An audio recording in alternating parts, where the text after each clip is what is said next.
Hello, beloved. So today's Bible study is First Samuel chapter 17. And before this,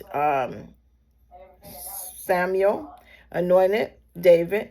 And so now this is the famous story about uh, David and Goliath. All right. And so the fun fact is that David had five smooth stones when he went to this battle with Goliath, and he only used one.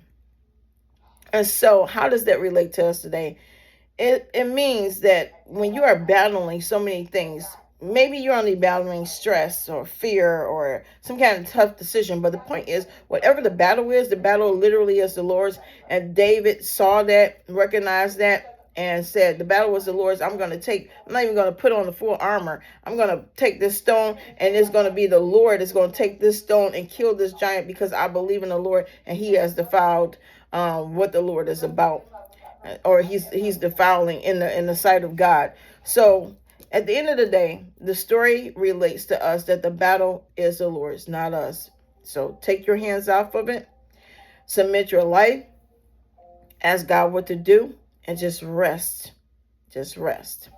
And whatever you put on his throne, whatever that decision is, whatever that situation is, just trust in the Lord and not your own understanding. Okay, so let's get to it. Goliath. 1 Samuel chapter 17. Goliath challenges the Israelites. The Philistines now mustered their army for battle and camped between Succoth and Judah and Azekah at Ephes Dammim. Saul countered by gathering his Israelite troops near the valley of Elah. So the Philistines and the Israelites faced each other on opposite hills with the valley between them. Then Goliath, a Philistine champion from Gath, came out of the Philistine ranks to face the forces of Israel. He was over 9 foot tall. He wore a bronze helmet, and his bronze coat of mail weighed 125 pounds. He also wore bronze leg armor, and he carried a bronze javelin on his shoulder. The shaft of his spear was as heavy and thick as a weaver's beam, tipped with an iron spearhead that weighed 15 pounds. His armor bearer walked ahead of him carrying a shield. Goliath stood and shouted a taunt across to the Israelites. "Why are you all coming out to fight?" he called. "I am the Philistine champion, but you are only the servants of Saul. Choose one man to come down here and fight me. If he kills me, then we will be your slaves. But if I kill him, you will be our slaves. I defy the armies of Israel today. Send me a man who will fight me." When Saul and the Israelites heard this, they were terrified and deeply shaken. Jesse sends David to Saul's camp.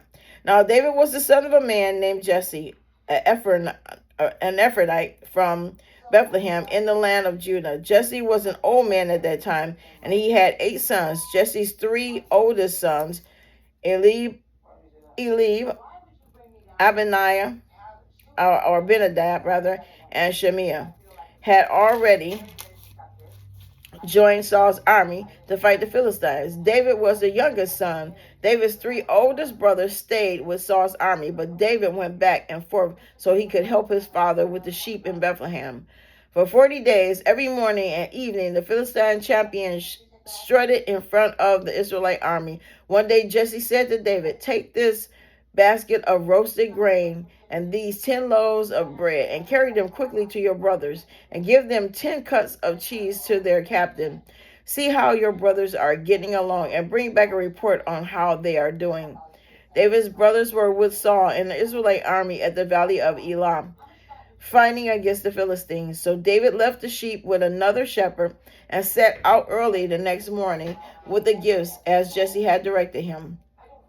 He arrived at the camp just as the Israelite army was leaving for the battlefield with shouts and battle cries. Soon the Israelite and Philistine forces stood facing each other, army against army. David left his things with the keeper of supplies and hurried out to the ranks to greet his brothers. As he was talking with them, Goliath, the Philistine champion for Gath, came out from the Philistine ranks. Then David heard him shout his usual taunt to the army of Israel. As soon as the Israelite army saw him, they began to run away in fright. "Have you seen this giant?" the man asked. "He comes out each day to defy Israel. The king has offered a huge reward to anyone who kills him. He will give that man one of his daughters for a wife, and the man's entire family will be exempted from paying taxes."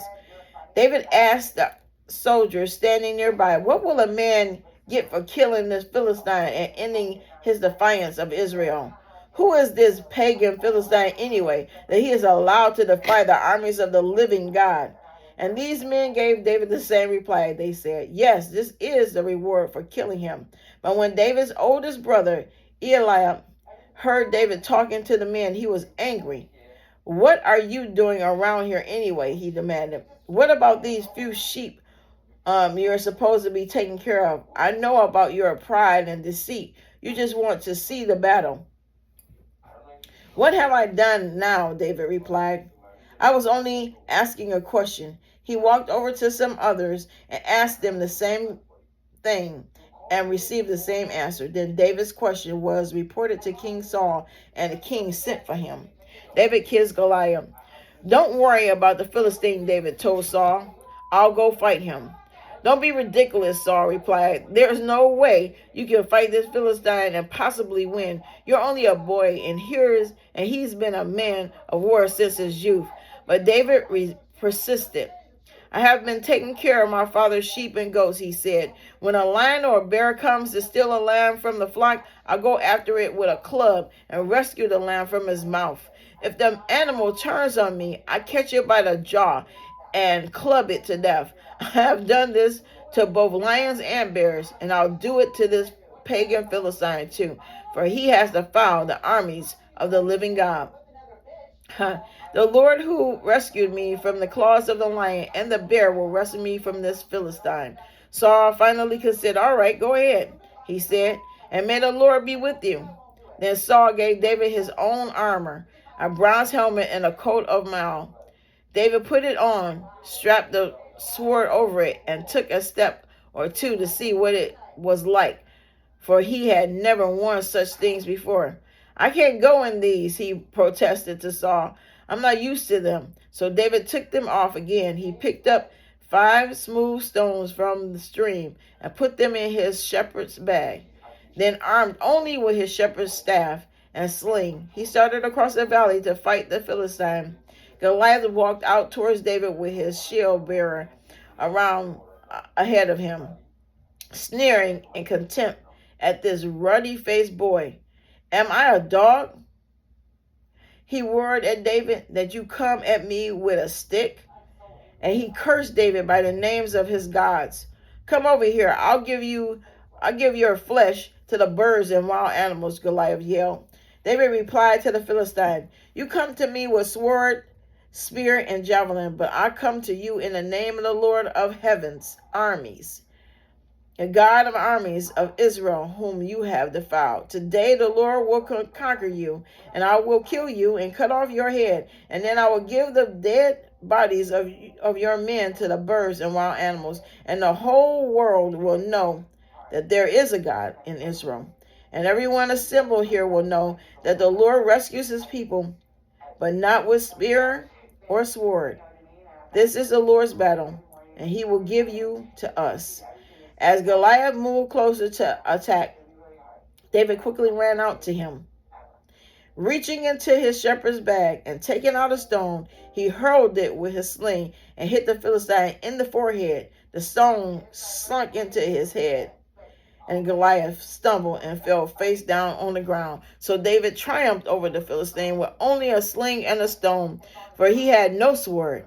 Then David ran over and pulled Goliath's sword from his sheath. David used it to kill him and to cut off his head. Israel routs the Philistines. When the Philistines saw that their champion was dead, they turned and ran.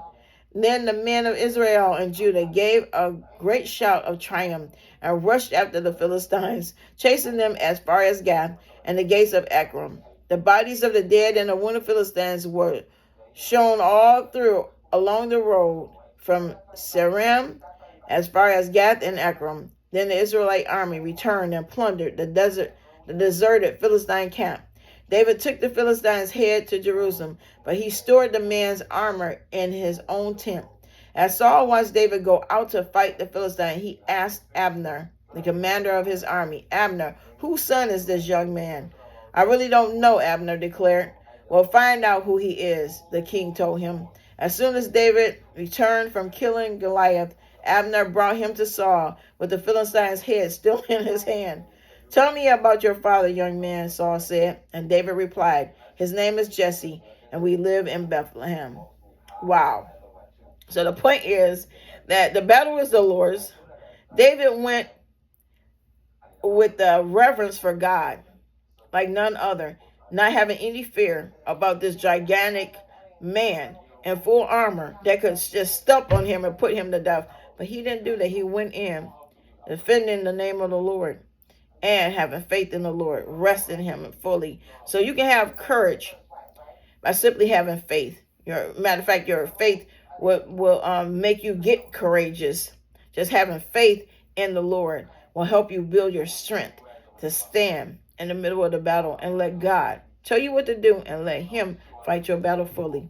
God bless you guys.